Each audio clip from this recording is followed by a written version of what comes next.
A year ago, our kids threw us a party for our 25th wedding anniversary. It was a huge celebration with everything going on. All of our friends were there, we got a ton of gifts, and life was pretty good at that point, even though I knew we were slowly drifting apart while living in the same house together.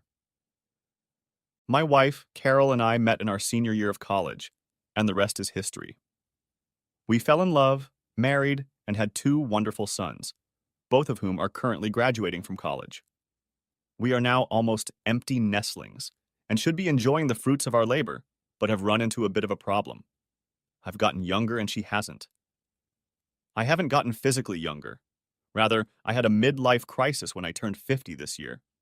Don't let anyone tell you that 50 is just a number and you shouldn't worry about it, because that's complete nonsense. I began to look back and say to myself, what if, and was determined to never say those words again. The pressure of taking care of the kids was lifted, and we had a lot of free time and money for the first time. It was like a huge weight had been lifted off my chest, and I felt more alert than I had in a hell of a long time. I got 4 weeks off every year at work, and over the years I'd set aside another 4 weeks of unused sick and vacation time. What the hell was I going to do with 8 weeks of vacation? I started making some changes, small changes at first. I stopped dressing like my father. My suits and the rest of my closet were outdated, to say the least, and needed to be brought back to the 20th century. One more thing. I had somehow added a spare tire around my middle in the last 10 years and needed to get rid of it before I went crazy and bought all new stuff. When I told Carol I wanted to eat more salads and less meat, she didn't say anything back. But when I started getting up early to make it to the gym before work, she took notice. I guess she thought it was a phase like my New Year's resolutions that would pass with time, but it didn't. It took me 3.5 stinking months of hard workouts to lose the 18 pounds I had gained. I had more energy and tried to use it by increasing our life, but it wasn't the right thing to do. So I think our life has gotten a little worse over the years. It went from white hot to hot, from good to good, and finally to normal when I actually got any, which was about once every 9 days. I had always insisted on more entertainment, but now I was taking it to the next level, and that didn't win the approval of my wife, who was happy with the way things were. Steve, I'm not 20 years old anymore. I can't do this 5 times a week, she stated to me unequivocally. How about we settle for 3? I asked, or begged in this case. Carol said she'd think about it, but didn't guarantee anything. As usual, nothing changed. You see, we got into a rut. We both got up in the mornings for work around 6 o'clock, give or take 5 minutes. We both drank coffee together for breakfast while I perused the newspaper. We'd both drive to work, which started at 8, and I'd get off between 5 and 5:30 to make the 25-minute drive home. Once home, I would check the mail, change my clothes, and usually set the table. Carol would leave at 4:30 and have something ready by the time I got home. We'd eat, wash the dishes, and then read the paper. After that, we would split up and do our own thing for the next 2 hours before getting ready for bed. I laid out my clothes for the next day, brushed and flossed my teeth, and then settled into bed to watch the news. If I was able to get Carol in the mood, we'd do that and be asleep in 40 minutes. The next day, we did the same boring stuff again. We were becoming parents, and I wasn't going to let that happen without a fight. I began to demand less entertainment. A bottle of her favorite wine, flowers now and then, foot massages, and other things were all welcome. It improved her mood, but it didn't make us closer. When we didn't make love the first week, I didn't say anything. When 2 weeks went by, I started hinting. Hell, when 3 weeks went by, I finally said, Carol, don't you enjoy making love to me anymore? I said as tactfully as possible. Steve, what kind of question is that? Of course I like it. Then why don't we do it more often? Steve, we do it all the time. Honey, it's been 3 weeks. I haven't pestered you once, but I wanted to wait and see how long you'd put up with it before you noticed. But I guess you didn't. So, do you want to fool around tonight? If so, we'd better get started because it's getting late.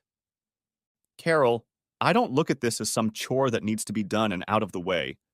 I think of it as something special that brings us closer together, I tried to tell her, but she wasn't listening. Steve, do you want to do this or not?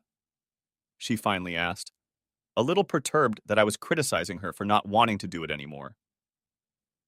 I guess not. I'm not in the mood anymore, I answered her sharply. Come on, let's do it, or you'll never let me hear the end of it, she said, in that annoying, whiny voice I'd been hearing more and more lately. I'll pass, I said, as I got out of the car and headed for the bathroom. I took 3 Advil pills for the headache, slipped back into bed and said goodnight, turning my back to her. Don't say I never suggested it, Carol said with a condescending tone in her voice as she opened her book. After that night, I stopped asking. I moved my workouts from mornings to after work, which meant we no longer had dinner together. I liked it better because it gave me a chance to relax after work, and there were more people to talk to at the gym. Carol started leaving me a plate of leftovers in the oven, but that stopped after 2 months, and I would make my own dinner or come in after my workout and grab a snack. We were drifting apart, and if I could see it, so could she. It had been almost 4 months since we had last made love, and I was determined to get her to initiate it, even if it took forever. My evening showers were getting longer and longer as I got rid of the stress manually after shaving. I started replacing or updating my clothes little by little, and even a few women at work noticed it, but my wife didn't say a word. Are you going to stop sulking this year, or should I sign you up for next January? Said Carol, as I turned out the lights in the evening. What? You heard me. You're playing a stupid game and I'm sick of it, she said with a strain in her voice that I'd gotten used to by now. Why don't you explain what game you're talking about? Steve, don't play dumb with me. Just because I don't give you the entertainment of 24/7, you sulk. But it won't work, she was now yelling at me. Carol, you asked me not to pester you anymore. I'm just doing what you asked me to do. You told me you weren't 20 anymore, and you weren't interested anymore, so I was just waiting for you to be in the mood. Don't give me that crap. You're punishing me for not laying Eagle on the bed for you every night, but that's not going to work. I can last as long as you, she said smugly. Listen to yourself, Carol. I'll show Steve, but I won't do it with him. Do you hear what you're saying? I asked her. You're the one who started it, not me. No, Carol, I didn't. I wanted to make love to my wife, and you looked at it as just another chore to get out of the way before we went to bed. I decided to wait until you wanted to, rather than being forced to, as you so eloquently put it. Instead, you took it as a challenge to see how long I'd hold out, which is pretty pathetic. I guess I was right a few months ago. You really don't like doing this with me anymore, do you? She only threw me a disapproving look and slipped out the bedroom door. I guess that was the answer to that question. After that night, life got even more tense. Carol now slept in the guest room and even tried to avoid me in the evenings. When I told her that dinner at my company would be in 2 weeks, she just shrugged her shoulders. On Saturday, the day of the dinner, I had just showered and wondered why I didn't hear Carol getting ready. After finishing getting dressed, I went in search of her. Why aren't you ready? We have to leave in half an hour, I said to my wife, who was still dressed in shorts and a casual top. I'm not going. What the hell do you mean you're not going? I asked in a not-so-nice tone. When you start treating me like your wife again, I'll start acting like your wife again. But until then, you're on your own. Come on, Carol, stop talking nonsense and get dressed. I said I'm not going, she said, folding her arms in front of her. Fine, keep playing your goddamn game, I said as I walked down the stairs and grabbed my keys. I was pissed about a million other things. It was my company's annual dinner, and for the first time I had to go alone, and I wasn't happy. I told everyone that Carol wasn't feeling well, and I decided to have a good time anyway. I didn't realize there were so many single women where I work. I guess when you're married, you don't pay attention to these things. But today I did. I danced with every single one of them, at least once. I'm not the best dancer, but I didn't hear a single complaint all night. I probably had a little too much to drink and ended up needing someone to give me a ride home. Diane from customer service lived in my neighborhood and said she would make sure I got home safely. I ended the evening with 2 more dances and another drink. When I walked out into the parking lot, my eyes got as big as saucers when I saw that Diane was driving a black 2005 Cobra Mustang. Holy shit, Dee, is that your car? It was my husband's toy until he died. She'd lost her husband to cancer the year before. Can you handle something like this? Buckle up, big guy, and I'll show you what's under her hood. Son of a bitch, holy shit. And oh my god, were just 3 of the phrases I used as we drove the scenic route to my house. Diane shifted through the gears like a race car driver and put me back in gear more than once. When she finally stopped showing off, we were back within the posted speed limit. I stalled for 6 months before I got the courage to pick it up, she told me. I hadn't driven a stick in ages, and I had to retrain pretty quickly. It has a lot of horsepower, but you get used to it after a while. For me, it's a fun weekend car that takes the stress out of the week. If you weren't so drunk, I'd let you ride in it, she said, smiling at me. The 20-minute ride turned into an hour and a half because we stopped for coffee at Denny's. She told me about her husband, and apparently I felt obligated to tell her about Carol. You two should stop playing games. Life is too short to miss even one day. Take my word for it, I know. I agreed, but told her it takes 2 to tango. She whizzed down my street because there were no cars on the road at 2 in the morning. She kissed me on the cheek and asked if I needed help inside. Getting inside won't be a problem. The problems will start once I'm inside, I told her with a smirk. She again advised me to get my head out of my ass and told me she'd see me at work on Monday. As I approached the house, I saw Carol look out the window for a split second. It looked like she was waiting for me. Do you even know what time it is? An exasperated Carol asked. Not the slightest clue. Who was it that gave you a ride home? It was Diane, she works with me, I replied. I saw her kiss you for what? I guess not for anything. I was just dancing with her tonight because my wife didn't care enough to go with me, I said, looking at her. So excuse me, I'm tired and I've had too much to drink. If you want to discuss Diana and all the other girls I danced with tonight, I'll be happy to talk to you, but not now, but tomorrow after breakfast, I said as I walked up the stairs. I slept like a baby. Over the next month, I struggled to bury the hatchet. I moved my workouts to the morning so we could have dinner together again. I was sick of all this crap, but I figured I'd make it a couple more weeks before I said anything again. And then Carol did something stupid. On Thursday, I was going through the mail when I found a receipt for a cruise ticket for the coming week. What the hell is this? I asked, holding it up. I was going to tell you about it tonight. My sister and I are going on a 7-day cruise in the Caribbean.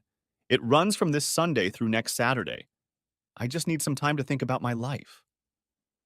And you can't do that here with me, but you can with your sister? Steve, I just need some time. It's no big deal, she said, trying to play it down. Carol, this is very important. If we drift further apart, there's a good chance we'll never be together. Is that what you want?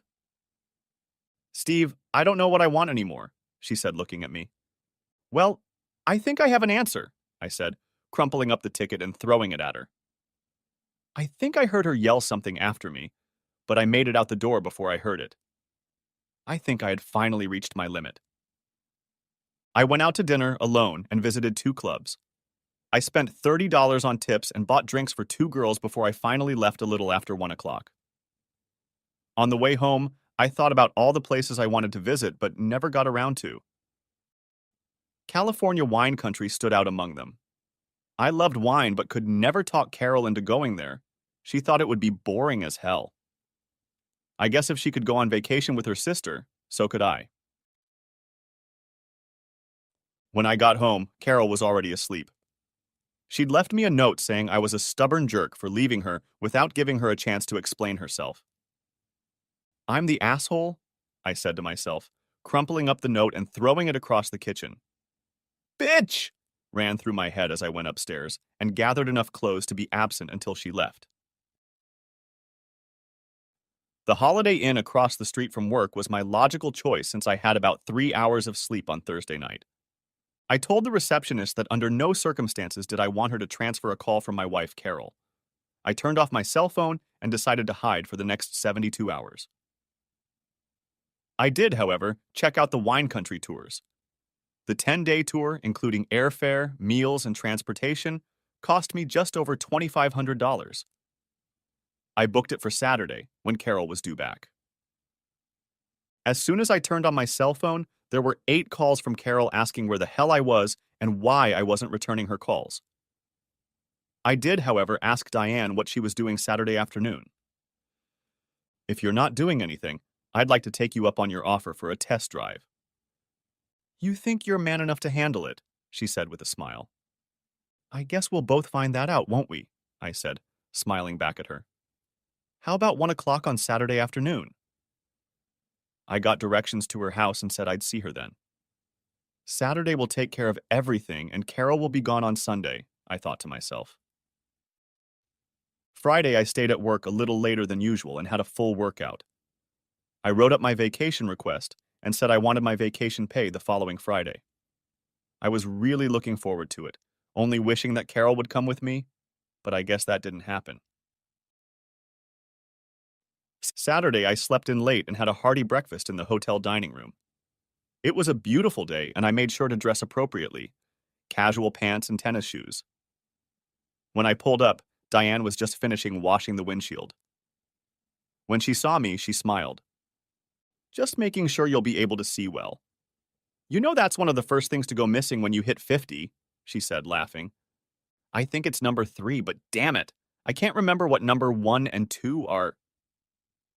Her car drove like a dream, a little stiff because of the racing suspension, but still great. After a while, I was able to shift gears without thinking about what I was doing, and I even tried shifting once before I realized I was approaching 95 miles per hour. I need to buy something more exciting than the Volvo I'm driving now. It's certainly not my thing, but maybe I should get a Corvette, I told her as we slowed down to a dull roar. Something I could drive to work every day and that wouldn't break the bank. It was already 4 when we filled up the car on the way to her house. Diane, do you have dinner plans? I feel like I owe you more than a tank of gas for your trouble. Don't you have plans with your wife tonight? She asked, looking me over from one side and the other. Not tonight. How about buying me a drink? Since you say so, go ahead. I need a shower, so pick me up around 6 if that's okay with you. 6 o'clock, but dress casual. I know a nice Italian place with great food and a fine wine list. I had 5 more calls from Carol. I listened to each one as they became increasingly irritated. Damn it, Steve, call me! I'm leaving tomorrow and I need to talk to you before I leave, was her last call. I erased it along with all the others. The food was excellent and we shared a bottle of wine. I didn't bring up the subject of Carol, but Diane spoke up. How are things with you and your wife? She asked, sipping her wine. No. She's leaving tomorrow for a 7-day Caribbean cruise with her sister, I told her. I thought you were going to work out your problems. I tried, but she wouldn't talk to me. When I found out about the cruise, I just left. It was pretty stupid, Diana said, without mixing words. She said she needed time away from me to think about us and where we were going. How can you work on us if we don't discuss our problems? Anyway, she's flying to the Caribbean tomorrow, and I'm going on a 10-day wine country tour that starts next Saturday. You guys are still playing tit for tat, and you're both going to lose. If it's over, then it's over, and stop these silly games. But if there's still a chance, you two should grab it instead of going on vacation separately, she said, criticizing what we were doing. Dee, we haven't even slept in the same bed in over 6 months. I think my marriage is on artificial life support, and with her gone, it's just stalled. When I get back, we'll separate and go our separate ways. I still have enough years in reserve to start over, that is, before I'm 95 and stuck in a damn walker. I still think you're both making a mistake. But these are your lives. I brought her to my house a little after 10. She invited me in, saying she was alone because her only daughter had left for college, but I declined. Knowing that if I drank any more I wouldn't be able to drive, she looked too good and I wasn't about to embarrass myself. The week dragged on and I looked forward to the trip. I laid out my clothes and ended up buying 3 more outfits because I had lost another 5 pounds. I figured I could fit everything into 2 medium-sized suitcases, the maximum the airline would allow, and still not charge me a penny. Carol sent me 2 emails letting me know that when she got back we should talk. This could have been a problem since I wasn't here. I considered not even leaving a note, but decided against it. I decided to take a little vacation. I'll see you in 2 weeks, was all I wrote. At least she'd know I wasn't lying dead in a ditch somewhere. Why I didn't do it sooner, I don't know. Because after 2 days, I was already hooked.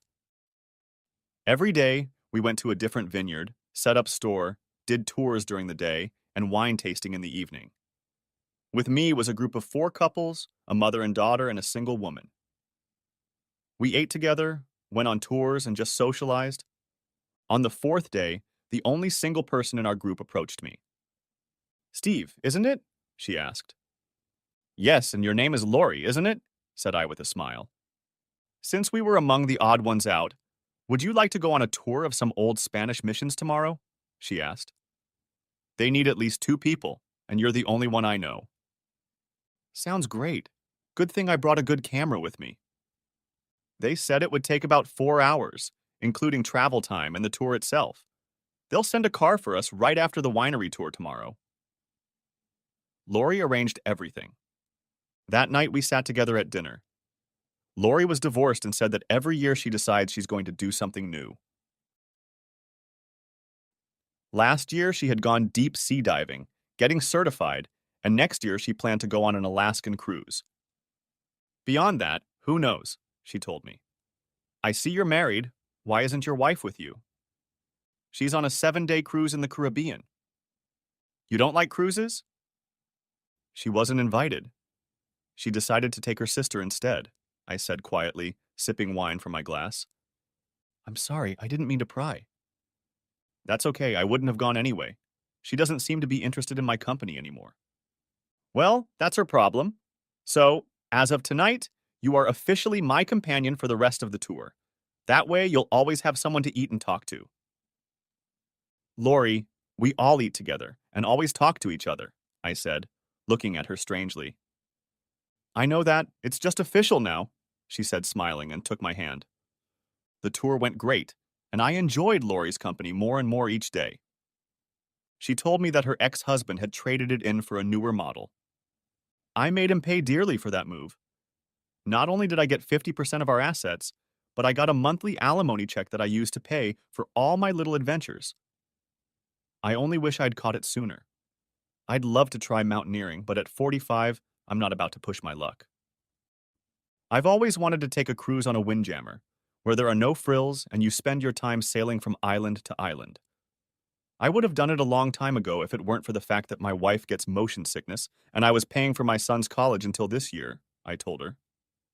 "Don't wait until you're too old to go and enjoy it," she warned me. We talked until almost midnight. Everyone else had already gone to bed when I walked her back to her cabin. She kissed me on the cheek and told me she had a great time and that I was the best date ever. "I bet you say that to every married man you date," I told her. "Not really, because you're the first. If I didn't know your background, we wouldn't have even gone on a date tonight. I'm not a homewrecker, I've been there, so you're lucky. Get some sleep. We have a big day tomorrow," she said, as she hugged me tightly and kissed me. I made my way back to my cabin with difficulty and made it proper. Before I went to sleep, I turned on my cell phone, and strangely enough, I had 9 messages from Carol. The first ones were a bit abrupt and short, but the last 3 sounded much more sincere. "Steve, please call me. I don't know where you are and I need to talk to you," she begged. Now, she wants to talk after spending the last 4 months telling me to back off. I erased them again and turned my phone off. After 2 more days on the road, we stopped at the most beautiful winery imaginable. It was built on top of a hill overlooking a lush valley. The windows faced west, so in the evening when we did our wine tasting, the sun would set over the horizon and take your breath away. I snapped a few pictures and even took a picture of Lori against the sunset. I was having the time of my life. The rooms at the wineries were small cabins with the essentials. They had a shower, a bedroom, and a small living room. One by one, the couples retired to their cabins until it was just Lori and I. This is the life. I could do this on a full-time basis, taking tours to all the wineries in California and maybe go to Italy and then Germany, I said dreamily out loud. And in 2 years, they'll have to move you with a forklift after you gain a couple 100 pounds, she said with a laugh. Between the wine, cheese, and the copious meals we ate nonstop, I think I gained 5 pounds, she said, rubbing her belly. You're not fat, you look good, I replied. Flattery will get you anywhere, she said, finishing her glass of wine. Let's go for a walk, she said, grabbing the last bottle of wine. The path was lit by torches, and we strolled casually through the winery itself. I wasn't drunk, but I wasn't completely sober either. When she stopped and drew my lips to hers, I didn't resist or pull away, but kissed her back. She dropped the wine bottle and we wrapped our arms around each other, exchanging saliva and stuff. I woke up next to her. How long have you been awake? About an hour. We better get going. Our bus will be here by 9 to take us to the next stop, she said. Are you coming? I went back to the cabin, grabbed my luggage, tossed it into the bottom of the bus, and went in search of Lori. The hour ride flew by in the blink of an eye as we chatted about nothing and everything. It was our last wine, and I wasn't excited at all. We had another day and a half to go, and we made the most of it. As with all wineries, I bought a case of bottles I liked and sent them all home. I made a note to buy a wine fridge as soon as I got home. That last night, we walked hand in hand to dinner as we all felt sorry that our journey was coming to an end. We made a total of 6 toasts that last night, exchanging addresses and emails. Dinner was amazing as usual, and one by one, everyone went to bed. I walked Lori to her quarters and told her I had to pack tonight. I'll miss you, we both said at the same time and laughed out loud. It took me about 20 minutes to get everything packed. I found my airline tickets and parking pass, making sure I knew where everything was. I washed my face and was just getting under the covers when I heard a knock on the door. I looked out the window and opened the door. I couldn't sleep.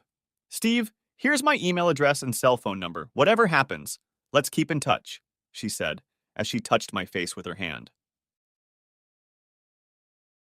At the airport, Lori headed to Southwest Airlines and I headed to Delta. I gave her one last wave as we both came back to reality. I had a lot to think about on the return flight. I figured I'd probably be back at 1:30 and be at the house no later than 3 o'clock. That gave me about an hour and a half before Carol got home from work. After getting my things and picking up my car, I hit the road. I called my secretary, Jill, to check if I was expecting any fires tomorrow. Steve, everything went pretty smoothly. Since you did 90% of what needed to be done before you left, I just sat on my ass all week doing my nails, Jill said with a laugh. However, Diane wanted to talk to you if you call. Let me switch you to her phone. Customer service, Diana, how can I help you? She answered the call. You can let me drive your car again, I said in my normal voice. Steve, why the hell didn't you tell me you were going to California wine country? I would have gone with you. Diane, you know the house would fall apart if we both left at the same time, I said, trying to sound serious. And besides, you'd probably want to play maid with me, and I wouldn't have any fun at all. You better not be having fun if you know what I mean, she said, now a little annoyed. Don't worry. I've been a good boy. What did you even need to talk to me about? I had an unexpected visitor waiting for me Tuesday morning, your wife. She wanted to know if I knew where the hell you were. When I said I didn't, she asked if I'd slept with you. Can you imagine? She asked. You told her yes, didn't you? You're crazy. You didn't see her eyes. She was hot, to say the least. However, I asked how she liked the cruise, and she wanted to know how the hell I knew about it. I told her that you and I had had a few conversations on a friendly level, and that I knew you two were having problems. Steve, we had a nice conversation for about 45 minutes, and I told her, like you, that you were both playing with fire. By the time we left, at least she had calmed down. She thinks you won't be home until Friday. Where she got that information, I have no idea. Just keep in mind, I think you're entering a hornet's nest. I thanked her and told her I was sorry for all the trouble I had caused her and would see her in the morning if I was still alive. 10 minutes later, I was driving into my garage, and another half hour later, I was completely unpacked. The house looked the same. At least she hadn't trashed it while I was gone. I was just finishing my second beer and going through the mail when I heard the garage door open. Damn, and here I was hoping it would be at least another half hour before she got home. Carol flew into the kitchen. Where the hell have you been? Why didn't you tell me you were leaving in tow? Where have you been? Were just 3 of the questions I memorized as she continued to talk nonstop for 5 minutes. In wine country in California, and since you decided to take a vacation, so did I. Steve, at least I told you where I was going. She brushed it off. Carol, if something happened, how would I contact you? If I needed to talk to you while you were on board, would I be able to reach you on your cell phone? I asked. You know our data plan doesn't include the Caribbean. That's why I turned off my cell phone when I left. How does it feel to be left in the dark? I asked, looking at a nervous Carol. Well, at least now you're home and we can talk and stop all these silly games. Are you hungry? Do you want to go get something to eat or bring something with you? How was your cruise? Did you have any luck? I asked, purposely trying to draw her out. I know your sister probably had fun every night, but what about you? Steve, that's a hell of a question for your wife to ask. Do you think I went on the cruise to cheat on you? I have no idea why you went on the cruise. Remember, you wouldn't talk to me about it.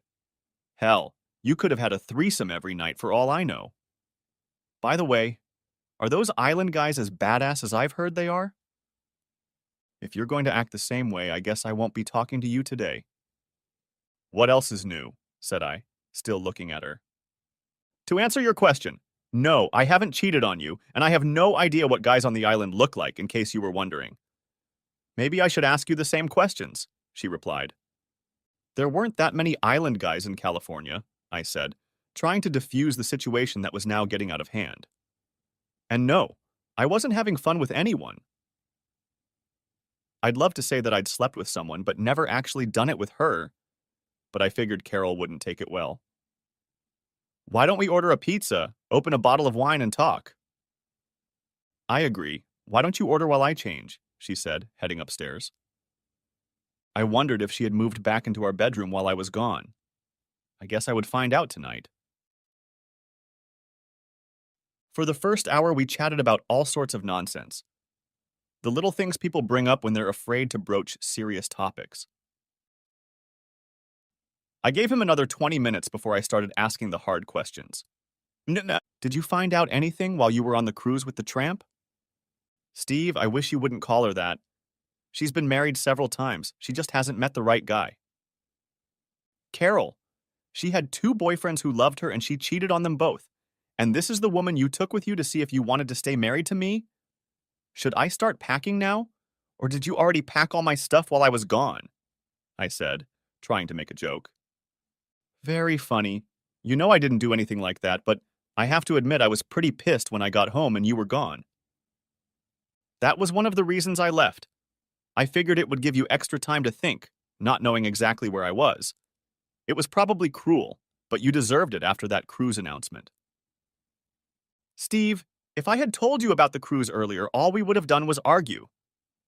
And after I found out, we didn't? But it was only for 2 days, and damn it, you left before I could explain my reasons for wanting to go. So, did you make any amazing discoveries? I asked. Only that I still love you and want to stay married to you. And I don't if things are going to be the same as they have been for the last 2 years, I said to a surprised Carol. I think she thought I was about to cry and throw myself into her arms, but I had long since forgotten that. I need a wife, not a damn neighbor. I can always hire a cook or a maid to do what you do, but hiring a wife is much harder, and that's what I want and won't settle for anything less. Steve, I've been a good wife to you for 25 years. Now all of a sudden you start making demands that I change? Or what? Are you going to throw me out with the bathwater? Do you realize how wrong that is? Look, Carol, I'm not making any demands on you except that I refuse to be celibate anymore. If you're no longer interested in making love to me, I'll find someone who is. For heaven's sake, I'm not going to give that up at 50, I said, maybe a little too loudly, trying to get my point across. We've been through all this before. I can't do this 24 by 7, nor would I want to. Carol, I asked for 3 times a week and you said you'd think about it, but I guess you thought I was kidding. Don't you miss our closeness? Of course I miss it and I want it all back. But you started playing those stupid games, she chided me back. Carol, we started playing games that have only distanced us from each other so much that I have no idea how to even begin to be together again, I said sadly. First of all, she said, as she stood up and took my hand, we fell asleep together. Breakfast passed quickly. I had to get back to work. Having only gotten 2 hours of sleep, I looked a little tired. Looks like you need a vacation to recover from your vacation, my secretary Jill teased me. She asked if I needed a cup of coffee. And there were a few things that needed my immediate attention, but by noon, things were back to normal. I see you're still alive, Diane said as she walked past my office just before 4 o'clock. Were you two talking last night, or just shooting each other? Both, I replied with a weak smile. I guess you can't solve everything overnight. Well, at least you're talking for a change, she said, and moved on. We talked, had fun, and talked again for the next month. We solved some of our problems, but eventually realized we couldn't do everything ourselves. Carol had gotten David's name from a friend who had used his services years ago and said he was very good. At 3 o'clock on Tuesday afternoon, we found ourselves in his office. What can I do for you two? Was the first question that came out of his mouth. We both spent almost half an hour explaining how estranged we were from each other, the problems we were having. Look, I can't solve your problems overnight, but if you want, we can work on the issues that are tearing you two apart and see where that takes us. We both agreed and began the long road to recovery. We met twice a week. Most of the time, we were together, but sometimes he wanted each of us alone to work on our individual issues. He didn't soften anything with us. He told me that what I did in California was cheating, and that what Carol did on the cruise was crossing the line too. Apparently, my wife had also found someone to her liking on the cruise, and, as she put it, had gone to second base with him more than once. She got a little annoyed when I said I hadn't heard that phrase, second base, since I graduated high school. But at least we tried. When he asked us what we saw ourselves as a year from now and 5 years from now, we both had no idea, but it got us thinking. When he asked us how much entertainment was too little and how much was too much, we were on opposite ends of the spectrum. For me, once a week was too little, and for Carol, 3 times a week was too much, but we kept going. It was almost 5 months before we had our first real breakthrough, and another month before we solved the last 2 problems. David was pleased with our results, and for the first time in a long time, Carol and I were happy. Steve, when I got your letter about wanting to go on this cruise, I was doing backflips, Lori told me, standing on the deck looking out at the water. But when you said you were taking your wife along, it dampened my enthusiasm somewhat, she said as she held my hand. I told her I wanted to go alone, but she refused after I had to tell her about our last trip together, I said with a smile. She said something about not sharing my bed this time. Well, if she accidentally falls overboard, I'm telling you in advance that it's not my fault, she said, kissing my cheek. Steve, I can't leave you alone for a minute. I heard my wife's voice come up behind me and kiss me on the lips. And you must be Lori, she said, holding out her hand. I've heard a lot about you, and you're so beautiful, just like Steve said, she said, looking me over. You know what a flatterer he is, Lori replied. Not really, but he better start learning if he knows what's good for him, she said with a smile. Well, shall we go to dinner? I'm so glad you were able to move to our table because I still have a few more questions about the wine country tour that I need to talk to you about, she said. And they both laughed, looking at me as I blushed even more. I was dead meat, and I knew it. The table in our dining room was set for 10 people, and by the time the waiter brought the drinks, everyone was seated. There were 4 couples, including us, and one cute young guy who sat next to Lori. I nudged her with my elbow and gave her a thumbs up when she slapped my arm. The couples all introduced themselves to each other, giving their names and where they lived. I introduced us as Steve and Diane Moore from the sunny state of Florida, and looked at Lori, whose turn it was next. That's right, my wife Diane, not Carol. You see, we finally solved our problems with David's help, but not in the way we had planned. It seemed that we were both on different pages of our lives. Carol was at the point where she wanted to relax and let life take its course as long as it didn't interfere with her casual lifestyle. She was starting to enjoy her freedom and didn't want anyone dictating to her what she could or couldn't do, including me. We talked about where we wanted to be a year from now and 5 years from now and discovered we were not on the same planet. We broke up, and now we are better friends than we were together. Carol and I sold our house and split everything in half. We used the same lawyer, and within 3 months it was all over, and we were both much happier. She wanted to do it again for old time's sake, but I told her that while I would have loved to do it, I was in a relationship, and I couldn't cheat on Diane any more than I could cheat on her. You see, a week after our last session, I showed up on Diane's doorstep. We talked, went out to dinner, but she told me there was no way in hell she was going to get involved with someone from work. I solved that problem by buying out my 8 weeks of vacation, cashing in my 401k, and buying a thriving travel agency. We started dating the very next day, and I got an apartment close to work and rented it on a month-to-month basis, but after 3 months I moved in with Diane. After her husband died, she dated 2 guys, but both failed to live up to her expectations. I think her husband was much better than just good in bed. After our 3rd date with her driving her car instead of me, we stopped in front of her house. Steve, I'm not Carol, and I never will be. I don't like games, and if you have a damn problem with me, I expect you to tell me about it so we get it straight. You both messed up your marriage, and if we want to move on, I will not tolerate what you both did. I expect you to be honest, faithful, and to put my needs first, and I will do the same for you. So if you can't handle that, there's no point in wasting your time on something that doesn't have the slightest chance of success. Okay, Diana, tell me how you really feel. Don't beat around the bush, tell me straight, I can handle it, I said, with a goofy grin on my face as I grabbed and kissed her. Next thing you know... That was nice, I said. Pleasant? Pleasant? She interjected. I didn't rock your world? I thought you were going to say something like it was goddamn great, better than anything else in the world, she said, leaning on her elbow and looking at me. Baby, it doesn't matter if you knock my eyes out and leave me blind. All that matters is that we're together, I told her.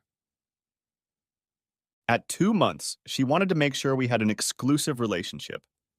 At 3 months, I moved in with her, and at 6 months, we were married in a small ceremony among friends and family. Her daughter was a bridesmaid, and with my sons, I had 2 best men. In passing, she asked if I wanted to invite my ex, but I told her it was our day, and although we remained on good terms, Carol was my past, and she was my future. All she replied was, "Good answer." Since we never had the opportunity to take a formal vacation, I arranged a cruise for the 2 of us. I emailed Lori and asked if she was interested, and she immediately replied, yes. Eventually, I told Lori that I would take my wife, my new wife, and although she was a little disappointed, she still wanted to see the 2 of us. I just need to meet the woman who grabbed your ass so soon after you became available. We had a great time. Lori never picked up a young guy at our table, but she did mention a certain man in Denver that she really liked. He's nice and all, but he wants to make an honest woman out of me, and I don't know if I'm ready for that yet. Let me give you some advice, Diana said, leaning over to Lori and whispering to her. If he's worth it, grab him as soon as you can. If not, he might not be available when you're ready, she said, grabbing my leg. So if you'll excuse us, I want to try that new way you told me about. I can't promise it won't accidentally slip in, though, she said with a wide smile as we walked hand in hand back to our quarters. The end. Thanks for watching. I hope you enjoyed it, so subscribe to my channel and watch the next video.